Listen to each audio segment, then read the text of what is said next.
You use the phrase cultural genocide. In international law literature, there is no such phrase. There is a convention against genocide. Genocide should not be minimized. Yeah. That's where you kill people, where you come in to do ethnocide, genocide, the killing of an entire people.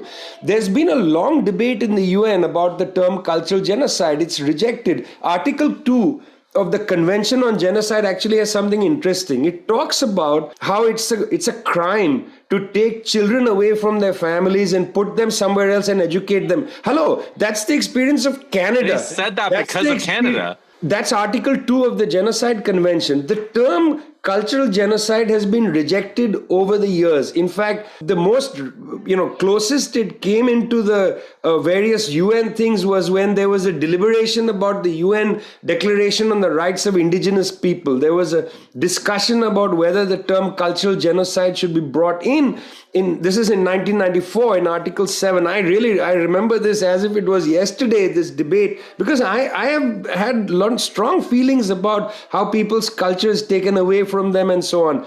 The term was not adopted because, again, lots of countries felt, let's not minimize the concept genocide. That means the killing of people, taking away of your culture. This is now entering a complicated area. The Indian government, a right-wing Indian government could argue anti-Brahminism is cultural genocide.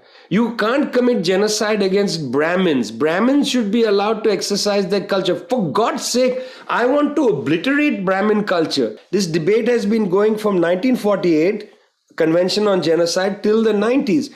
Right through the period of the 1960s, when new cultural forms were appearing, people were talking about women's rights, people were talking about gay rights, people were talking about the rights of minorities and so on.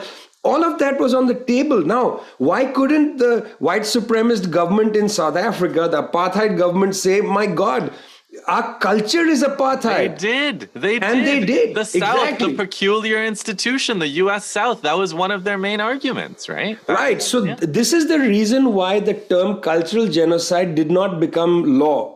But the social relations of hierarchy, Justin, social relations of hierarchy, we are not zoo animals, okay? We don't want to have that shit preserved. We want to destroy it.